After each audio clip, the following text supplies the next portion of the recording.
घर वाला आपसे पूछता है कि बाबू कहाँ पहुंचे, नहीं, वो केवल बहाना करता है कहाँ पहुंचे, उसको डर रहता है कि सलामत है या नहीं। तो क्या जानिएगा आप माँ बाप क्या होते हैं। तो वेलकम सभी को। आज जो कहानी सुनाने जाऊंगा वो कहानी सिर्फ मेरे लिए नहीं है, पूरे सबके लिए, मतलब जितने पूरी दुनिया के लिए ये कहानी बता रहा हूँ, इंक्लूड मैं भी हूँ, सबके लिए बता रहा हूँ। लेकिन ये जो कहानी है आप पहले सुनो, कहानी नहीं, ये तो सच्चाई है, आप सुनो। ये कहानी मैं सुनाने जा रहा हूँ, ये है सूरत की कहानी। सूरत से एक माँ बाप का एक खत आता है। अभी बताऊँगा क्या है। बहुत अफसोसनाक खत है कि पूरी दुनिया के लिए ये एक सीख है, इंक्लूड मैं भी हुआ, ऐसा नहीं बोल रहा हूँ कि मैं नहीं, सब पूरी दुनिया के लिए कहानी है, कहानी नहीं सच्चाई है। तो सूरत से एक माँ बाप का खत आता है। वो खत कनाडा के एक बेटे के लिए आता है, और वो खत सिर्फ उसके लिए नहीं है, पूरी दुनिया के लिए। तो आप सुनो। तो ये खत के बारे में बताऊँ उससे पहले मैं 2-3 हादसे के बारे में बता देता हूँ। अब मैं खुद ये सब काम करता हूँ तो मुझसे बेहतर और कौन जाने। तो दिल्ली में एक बेटा रहा करता था माँ बाप के साथ। उसको माँ बाप ने पढ़ाया लिखाया, संघर्ष किया, कर्ज लिया, उसका देखभाल किया, अच्छा पढ़ाया, डिग्री ये सब। फिर वो बेटा चल पड़ा अमेरिका। अभी अमेरिका चले गया। माँ बाप ने, बूढ़ी माँ बाप को, मतलब बुढ़ा जो माँ है बाप है, दोनों को छोड़ अमेरिका उड़ चला। अब माँ बाप का एक ख्वाहिश रहता है, हमने पढ़ाया लिखाया तो अमेरिका जाके कुछ भी सेटल हो, तो हमको यार एक बेहतर ज़िंदगी मिले, ज़िंदगी भर तो कष्ट उठाए। बेटा को हमने सब करके खेती बेच दी, जो भी दागिना बेच के पढ़ाया लिखाया, कर्ज लेके, धूप कठिन परिस्थिति क्या भी हो सब पढ़ा के अमेरिका भेज दिया। अब वो गया बंदा अमेरिका में, पढ़ा लिखा सेटल हुआ, 4 साल बीत गए, शादी मनाया, सब अमेरिका में सब कर लिया।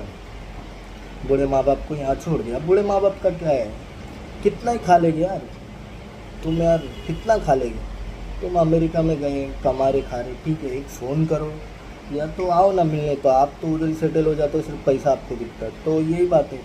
तो क्या हो गया, थोड़े दिन तक चला, बुढ़ी माँ बाप तो इधर थे और बेटा उधर था अमेरिका में, अच्छा खासा कमा रहा था। तो एक दिन चल रही थी ज़िंदगी बुढ़ा और बुढ़ी की, 85 साल 90 साल दोनों की लगभग उम्र हो चुकी, दोनों को अधूरा छोड़ चुका, इधर बेटा उधर कमा रहा। तो दोनों ऐसे हो गए थे इतने, मतलब बाप तो पैरालाइज हो गया, खाट पकड़ लिया, बीमार हो गया। अब बुढ़ी कितना सेवा करे, क्या करे, बुढ़ी भी परेशान रहती थी। लेकिन फिर भी एक अभी ज़िंदगी संघर्ष है तो जीना है, दोनों जी रहे थे। तो अचानक बुढ़े को पैरालाइज होके खाट पकड़ लिया। पकड़ने के बाद वो ना उठना ना बैठना, सब बिस्तरी पकड़ लिया हो। तो एक दिन अचानक वो बुढ़ी, जो बुढ़िया माँ थी, वो इतनी ताकत बचा रखी थी कि ऐसा कोई समय आए तो थोड़ा मैं इनकी सेवा करूं, बल्कि उनमें कोई ताकत बची नहीं थी।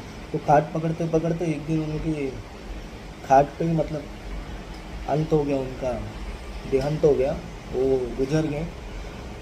तो जो उनकी वाइफ थी बूढ़ी माँ, तो वो उनमें इतना ही ताकत थी कि वो घसड़ते घसड़ते वो खाट तक गई और उनको पकड़ी कि कुछ हो, उठे, जान आ जाए कुछ। लेकिन वो नहीं उठे, वो चल पड़े ऊपर, दुनिया छोड़ गए।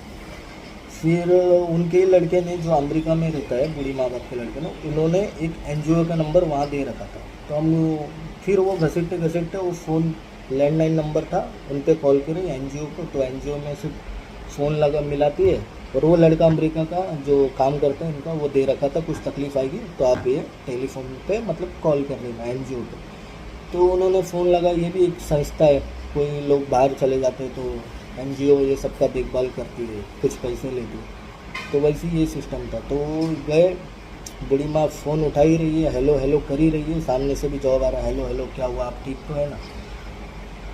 तो अफसोस की बात, उतनी बात करते करते शायद उनमें जान ही इतनी बची थी कि वो भी चल पड़ी, वो भी गुजर गए, दोनों एक साथ गुजर गए। तो एनजीओ वाले समझ गए कि कुछ हो गया, चलो जाएंगे।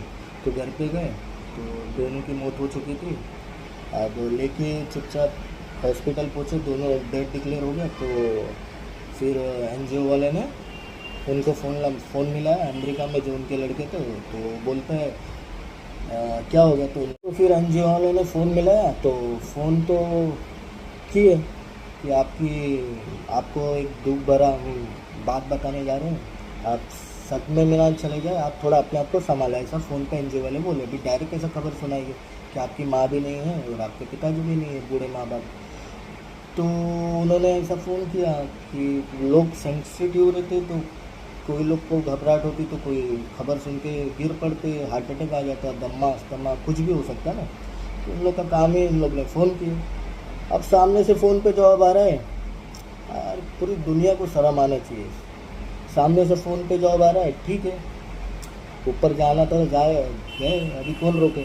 एक काम करो, अभी आप लोग को इनको शमशान ले जाओ, अंतिम संस्कार करो और जो खर्चा हम दे देंगे। आप बताओ ये क्या बात हो गई ना। वो दोनों चले गए, जो माँ बाप ने उनको पाला पोसा नहलाया खिलाया, संघर्ष किया, खेती जो भी बेचा, गिरवी रखा, सोना जो भी किया इनके लिए किया, और ये बोलते हम नहीं आएंगे, आखिरी रस्म है। इतना ही नहीं बोला, फ़ोन पे वो एक और बोला है कि ठीक है इतना तो करो आप, और इसके अलावा जो भी मुंडन बिंडन जो भी इनका रीति अलग, जो भी मुंडन बिंडन का जो भी खर्चा है वो भी मैं दे दूँगा। इतनी बड़ी बात कह दिया, तो अभी क्या ही बोलना है इसको। तो फिर उन लोगों ने वैसे किया, एनजीओ वाले ने वो खर्च भेजा और मसान में जो भी इनका रीति रिवाज है अंतिम संस्कार एनजीओ वाले ने कर दी। फिर एक और दूसरा मुंबई का था। मुंबई में भी एक बूढ़े माँ बाप, बुज़ुर्ग माँ बाप रहते थे, उनका भी बेटा गया था अमेरिका। तो फिर बाप का तो पहले ही डेट हो गया, फिर अमेरिका में था। फिर एक मेड भी रहा करती थी जो बुज़ुर्ग माँ को, उनकी माँ को संभालती थी। तो अचानक वो गांव चल पड़ी, और इधर क्या हो गया, इधर हो गया मतलब वो गांव चले गए, इनको छोड़ के गई, फिर ये अकेले रहने लगे। फिर वो लड़का पैसे तो भेज दिया करता था, लेकिन फिर भी यार पैसा थोड़ी हर कुछ है, पैसा भेज दिया करता था, मेड भी नहीं थी। तो अचानक एक दिन ना बाजू वाले लोग जो पड़ोसी, उनको रूम में से बास आया। तो उन्होंने पुलिस को फ़ोन किया, पुलिस आई, देखी तो बुजुर्ग माँ की भी डेथ हो चुकी थी, वो भी गुजर चुके थे। तो जब पीएम के लिए गया पोस्टमार्टम में, तो रिपोर्ट आती है कि 4 महीना पहले इनका डेथ हो चुका। तो ये दूसरा हादसा, ये ऐसा तो बहुत हादसा है, मैं इधर ही काम करता हूँ, मुझे मालूम है कितना हादसा, लोग हस्ती लेने भी नहीं आते। वो फिर इधर से पुलिस उनको फ़ोन करती है, उनके बेटे को, कि आपकी माँ चल पड़ी ऊपर। तो उधर से जवाब आता है, ठीक है और उनको कोई एनजीओ कोई देख लो, उनका अंतिम संस्कार करा दो, बाकी खर्च मैं दे दूँगा। पुलिस वाले यहाँ पे सन रह गया, बोला ये कैसे, सुन ही रहा था, बोला ये कैसे बेटा यार। तो वो बोलता है टाइम नहीं मिलेगा, छुट्टी नहीं मिलेगी, तो आप अंतिम संस्कार कर दो। तो ये सब चंद स्टोरी है इधर उधर के, ऐसे कितने हादसे, जिसे अभी हैरानी की बात आपको बताओ, ऐसे बहुत से हादसे हो जाते हैं, इधर उधर चल रहे हैं। लेकिन आपको ये समझना पड़ेगा कि अभी लोग बड़े हो रहे हैं, जो बाहर देश जा रहे हैं, बीवी बच्चे शादी करके लेके शिफ्ट हो जा रहे हैं, माँ बाप को छोड़ दे रहे, तो बहुत पैसे कमा रहे हैं, लेकिन उनके पास अंतिम संस्कार, किसी की डेथ हो जाती है, उनके पास टाइम नहीं है, समय नहीं है, बूढ़े माँ बाप का अंतिम संस्कार कर सके।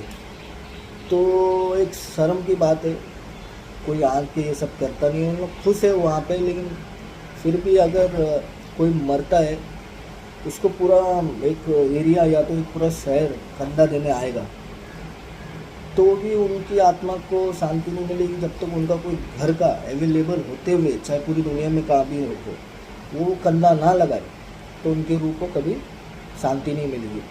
तो यही सब चलता है। बाहर जो कमा रहे, उनके पास समय कम हो गया, लेकिन कमा रहे अच्छा खासा। तो इनके लिए भी कुछ, अभी ये सब बोलने क्या ही बोले। अभी जैसे घर बैठे बैठे पिज़्ज़ा आ जाता है, स्विगी आ गया है, जोमेटो आ गया है, ऑनलाइन सब घर बैठे बैठे सर्विस है, ओला हो गया, आप इधर से उधर चले जाओ, ये सब सर्विस तो ठीक है। लेकिन ये सबको देखते हुए एक आदमी जोधपुर का था, वो जाता है और देखते हैं कि ये सब उसने भी देख चुका है यार। वो गया, देखा कि जहाँ बाम्बू का वो स्ट्रक्चर आता है ना, उसकी जगह पे स्टील का कोई लेके आया, कोई मैयत में गया रहे, देखा रहे।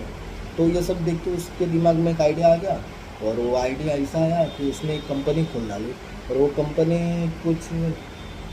कंपनी का नाम अंतिम सत्य है, आज भी आप गूगल कर लो। तो जोधपुर का रहने वाला था, वो कंपनी खोला, उसमें 2 पैकेज रखा है। और पहला पैकेज है 1.25 लाख का, दूसरा पैकेज है 60,000 का। जो 60,000 वाला है उसमें उनकी मतलब कोई बड़े बड़े लोग हैं जिसके पास समय टाइम नहीं है, वो अमेरिका में रहते, तो उन लोग फ़ोन करेंगे, 2 पैकेज में से पहला पैकेज लेंगे 60,000 का, उसमें उन लोग नॉर्मल चीज़ करेंगे, मतलब बॉडी को कहाँ डेट हुआ है उठाना, रीति रिवाज जो भी जहाँ तक होता है वो मतलब शॉर्ट में करके देंगे। मतलब गुरुजी पंडित जी है अवेलेबल, उसमें इंक्लूड है नहीं है वो नहीं मालूम, लेकिन जितना है उतना शॉर्ट में करके दे देंगे।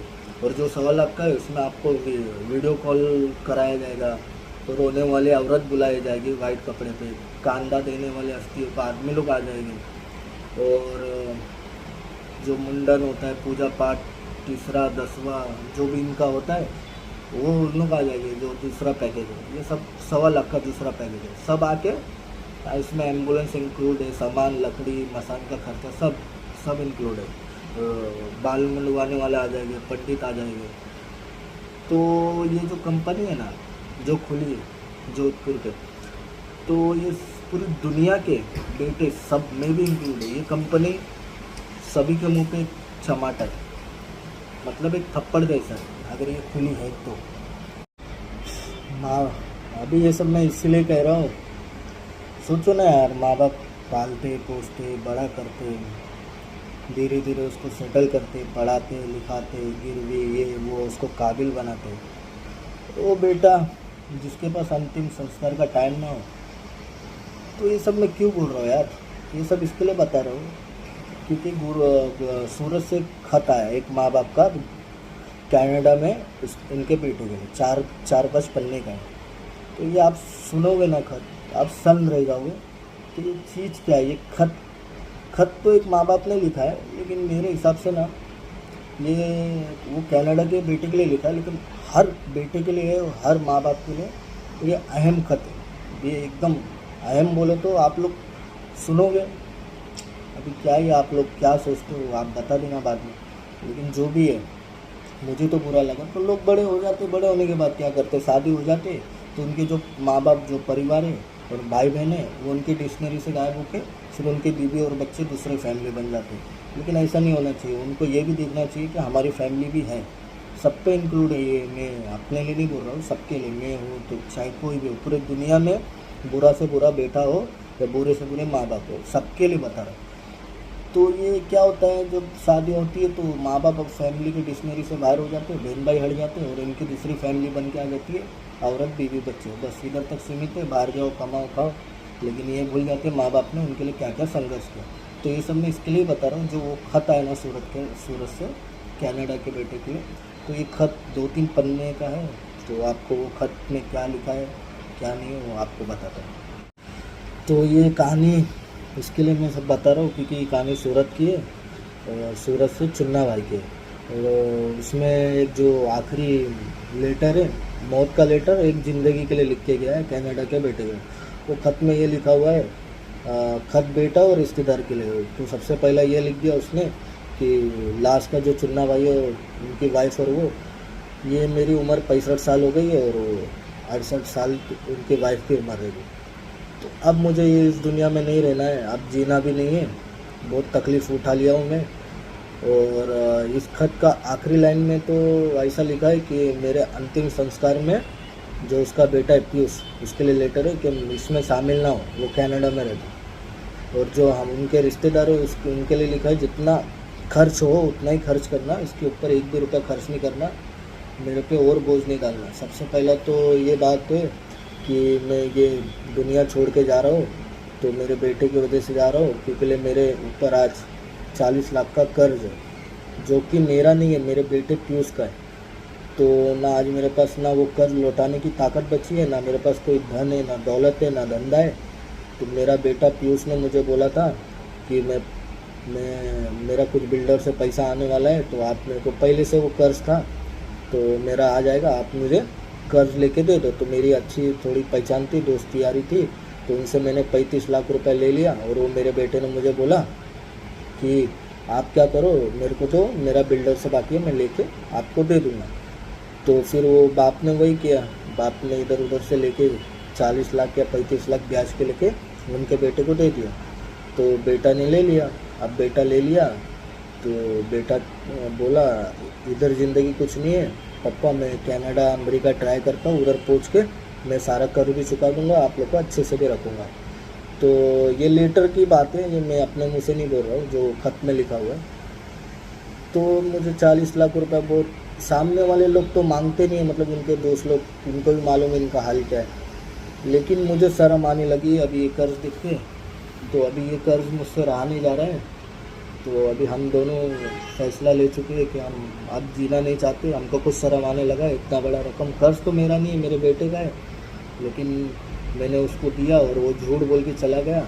अपनी बीवी को तो बाजू इधर ही सूरत के कोई शहर में रख के गया, खुद कनाडा चला गया। 4 साल हो गए, 4 साल में मैंने उसको 3 बार वीडियो कॉल किया, तीनों बार उसने फ़ोन नहीं उठाया, और नॉर्मल कॉल तो कितना ही कर दिया, उसने फ़ोन ही नहीं उठाया। 4 साल तक ना वो मुंह दिखा रहा है ना कुछ कर रहा है, और हमारी हाल इधर बदतर होती जा रही है। कर्ज इतना हो गया है कि मुझे खुद को शर्म आ रही है। तो मैं अभी ये बड़ा कदम उठाने जा रहा हूँ। जब जान दे चुके, उसमें लेटर में ये भी लिखा था कि कोई भी और कोई जो मतलब मेरी मौत का जिम्मेदार सिर्फ पीयूष ही है, लेकिन मैं उसको भी माफ़ कर रहा हूँ। मेरा 4 साल में फ़ोन भी नहीं उठाया, और बीच में 2 साल बाद आया भी, अपनी वाइफ को मिल के चले गया। और ये मेरे को झूठ बोल के मैंने 40 लाख रुपए लिया। वो बिल्डर से इसका कोई लेन देन था ही नहीं, इसको कोई जो लेन देन था वो भी उसने ले चुका, लेकिन अब मेरे ऊपर इतना केस है। और जो जिससे मैं कर्ज लिया हूँ, वो लोग मेरे को अभी तक में कोई का पैसा मांगे नहीं है, उनको कोई तकलीफ़ देना नहीं। मेरा बीमा का पैसा आएगा, थोड़ा बहुत मिलेगा तो वो लोग को दे दो, और मेरी जो छोटी मोटी ज़मीन है वो भी उनको दे दो, जो मेरा किया। और जिस वक्त उनकी मौत हुई ना, तो उनके 2-3 बेटे, एक बेटा और था जो उनको ही घर से निकाल चुका था, उनकी औरत का बात सुन के। तो ये उसमें खत में ये भी लिखते कि मेरी तो कोई बेटी नहीं है, लेकिन मेरी बहू ने मुझे घर से निकाला।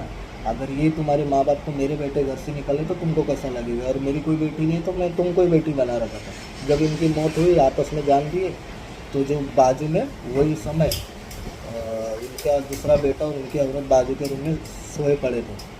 तो ये सब मैं इसके लिए बोलता हूँ यार, माँ बाप क्या चीज़ है आप खुद ही समझ लो। ना बेटा अभी फ़ोन उठाता है ना करता है। और 4 मई को ये हुआ, अब 9 कितना 20-30 तारीख 20-22 तारीख हो गई, अभी तक उनका बेटा इधर आया नहीं कनाडा से इधर तक। ये शर्म की बात है। तो इसके लिए मुझे लगा ये कहानी सुनाना ज़रूरी है। अब आप तय करो क्या करना है। तो फिर दोनों का देहांत हो गया और अंतिम संस्कार भी हो गया। लेकिन अपनी एक दुनिया की कहानी है, जवान बेटे की अर्थी एक बूढ़े बाप के ऊपर हो तो बहुत बोझ लगता है, दुनिया का बोझ लगता है। लेकिन वो बेटे ने क्या किया, वो बेटे ने बोला मेरे पे बहुत कर्ज हो गए, आपके तो बहुत जानने वाले हैं, तो आपको कोई भी कर्ज देगा, आप मुझे थोड़ा कर्ज लेके दे दो। तो बाप ने 35 लाख रुपये ब्याज से लेके दे दिया। और फिर उसके बाद बोलता है कि थोड़ा और पैसे लगेंगे, आप गहने गिरवे रख दो और मुझे पैसे दे दो। तो वो माँ बाप ही खैर दे चुके। फिर और बोलता है कि घर गिरवी रख दो, वो भी कर दिए। फिर बोले ज़मीन गिरवी रख दो, वो भी गिरवी रख के पैसा दे दिए। और बोलता है फिर अभी ये सब कर्जा चुकाने के लिए मुझे जाना पड़ेगा कनाडा, ज़्यादा पैसा कमाऊँगा तो आपको चुका दूँगा सब। तो बंदा चले जाता है कनाडा। अब ये 4 साल पहले की बात है, अब तक सामने से उसने एक भी फ़ोन नहीं किया, और अपनी बीवी बच्चे को वही सूरत से दूसरे घर में ले जाके बसा दिया, और बाप और माँ का ना हाल लिया ना चाल लिया। तो जो कर्ज दिए थे वो लोग तो पैसे नहीं मांग रहे थे, उनकी भी इज्जत थी, उनको भी आँख नहीं मिला पा रहे थे, नजरें नहीं मिला पा रहे थे। तो उनको भी एक शर्म सा आया कि मैं भी इतना कर्ज ले चुका हूँ। और लोग मांग भी नहीं रहे थे, वो शरीफ आदमी थे, अच्छे खासे थे। तो उनका देहांत हो गया।